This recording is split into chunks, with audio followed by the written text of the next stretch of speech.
What's up, everybody? Welcome to Damascus 432. I am your host, Jeff. And if you tuned in last time, you know that we've been going through the book of Psalm. We started with Psalm 1, and so today we're going to be walking through Psalm 2.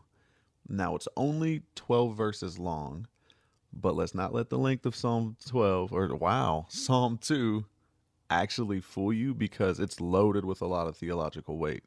There is messianic prophecy and a call to choose wisely who we actually follow.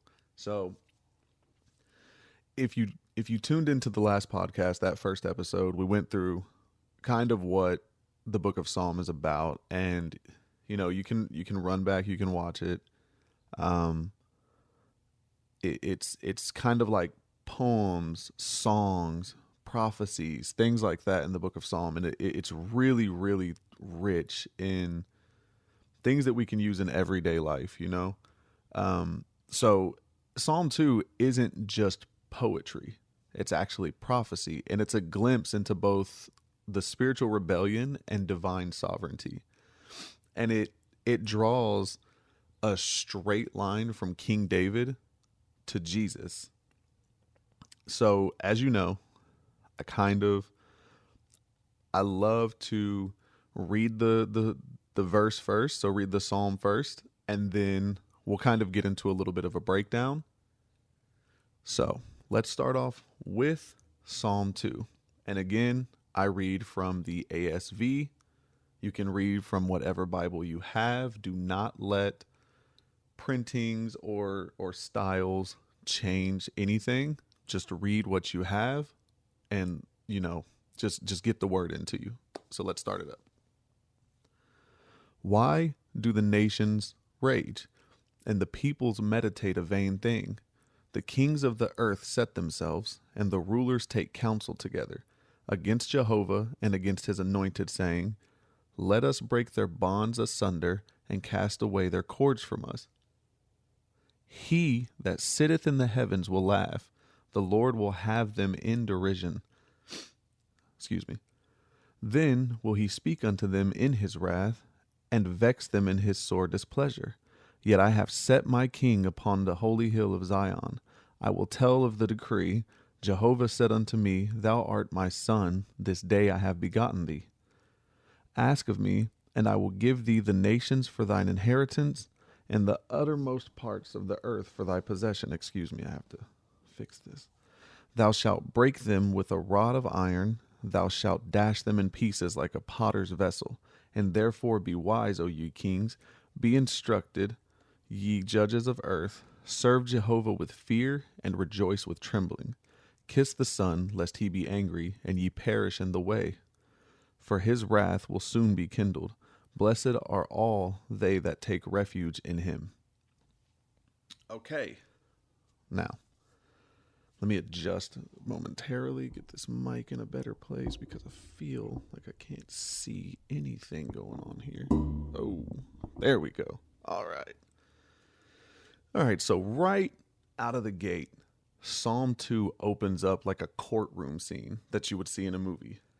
Why do the nations rage, and the peoples meditate a vain thing? The kings of the earth set themselves, and the rulers take counsel together, against Jehovah and against his anointed, saying, Let us break their bonds asunder, and cast away their cords from us. That's verses 1 through 3.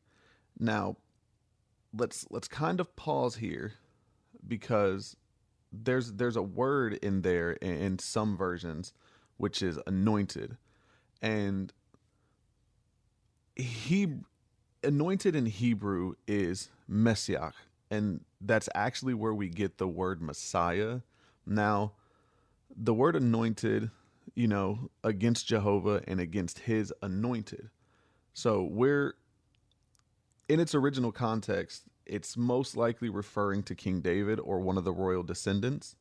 But we know from Acts 4:25 through 26, that when the early church was being persecuted, they quoted this very psalm, and they said this exact thing about Jesus, which is, it's another one of those things that we ran into in, first Psalms, where those cross references are so common in the Bible that it's really wild if you pay a lot of attention to it.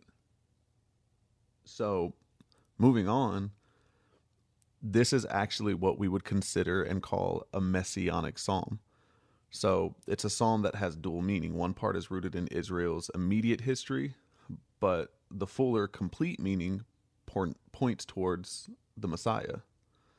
So, if we think about the setting, and, earthly powers are banding together, human governments, military leaders, political rulers, and they all want one thing, which is freedom from God. They say, let us break their bonds asunder and cast away their cords from us. In other words, they're saying, we don't want God's rule, we don't want his word, and we want to define life for ourselves. We see a lot of that today in the modern world with a lot of the things that are happening. It's still common. Most of the things that you hear and read from the Bible are still very prevalent in today's age in our society. And it's not new by any means, right? This emotion, this belief goes all the way back to Genesis 11 and the Tower of Babel, when humanity tried to unite under one name and one culture, one kingdom that existed without God, and then God scattered them. Same spirit, different century. Just like modern day, same spirit, different century. So, let's break down God's response to this, the laughter of heaven. So, verse 4 is really powerful.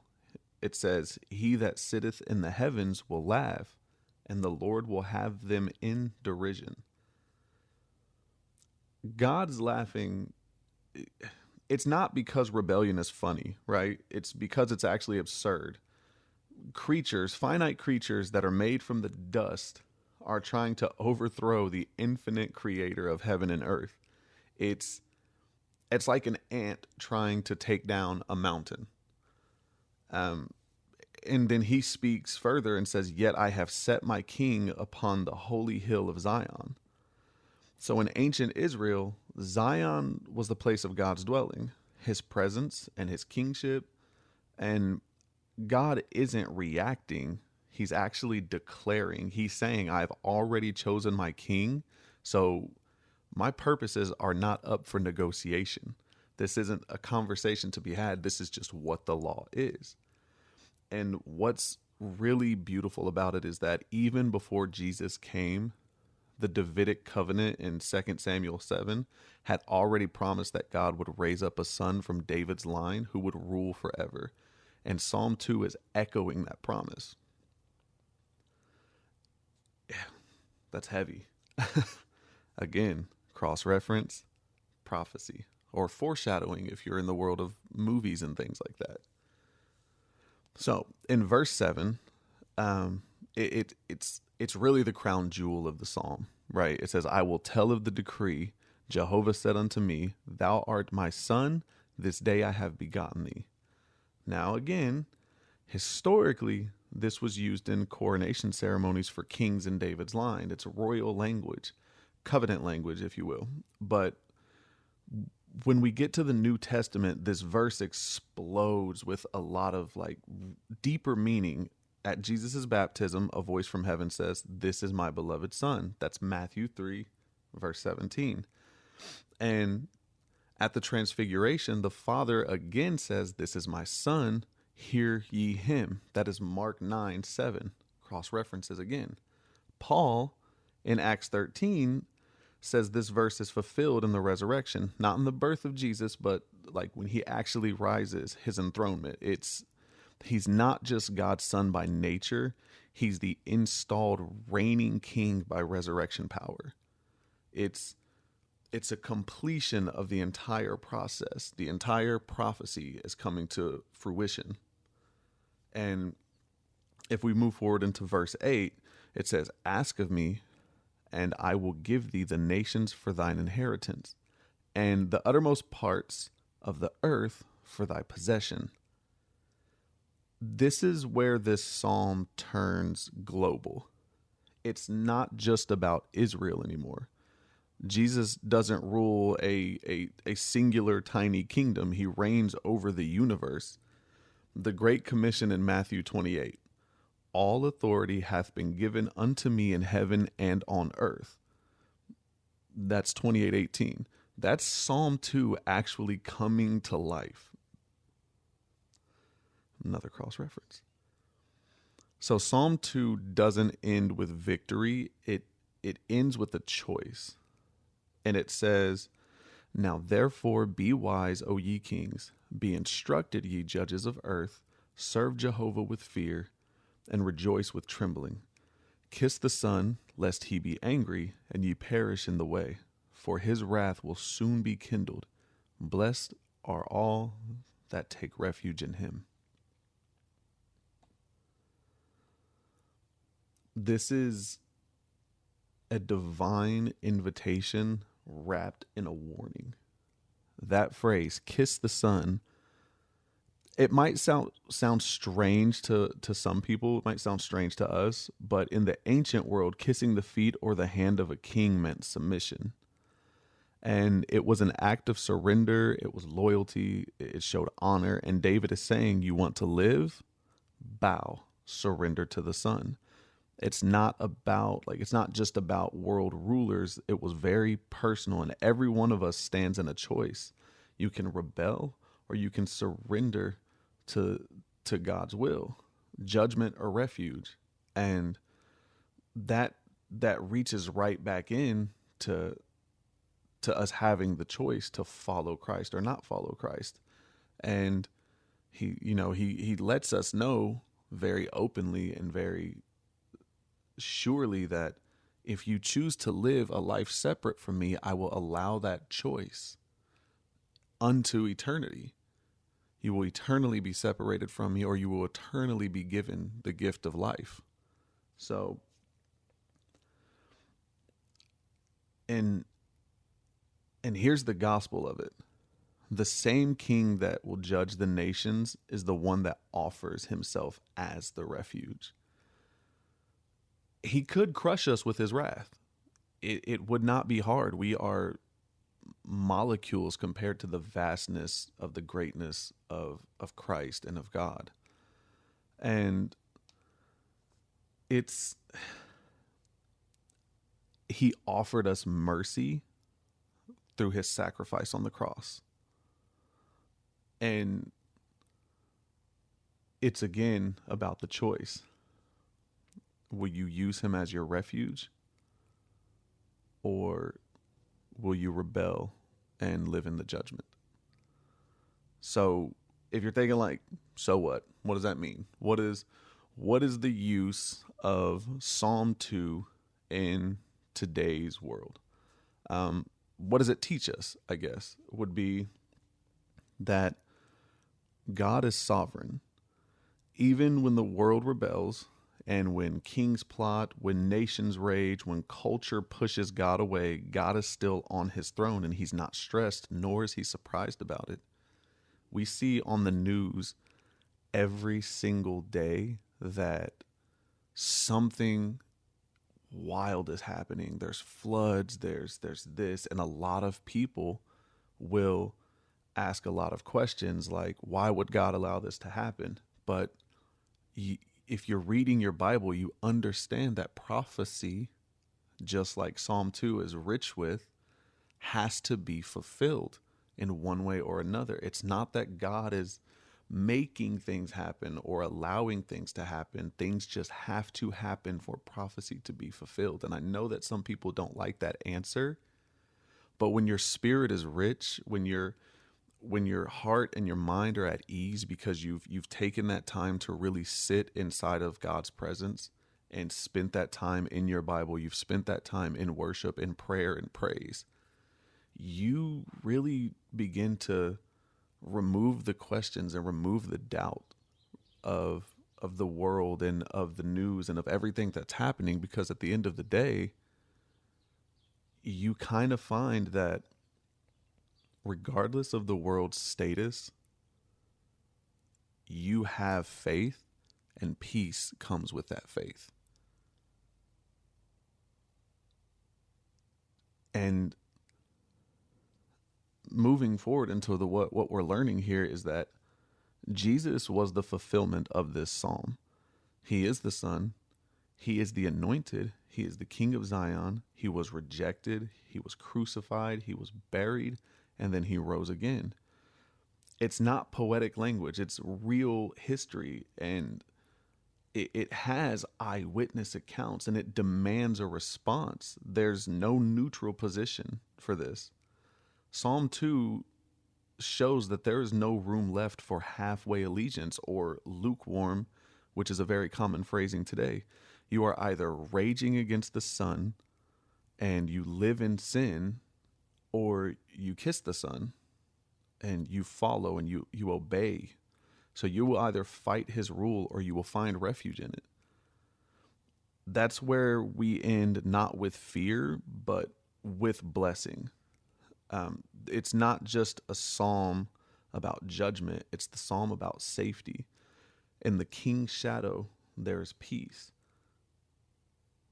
So at the end of it all, you have a choice, is really what this is saying. It's giving you the true history of prophecy being fulfilled, and it's telling you you have a choice. You can either fall, and when you fall, you can lean and fall into him, or you can fall into destruction. And a lot of people will take this verse and they will try to twist it and say, oh, so God will destroy you when you don't fall to his will. And it's no. God allows you to destroy yourself.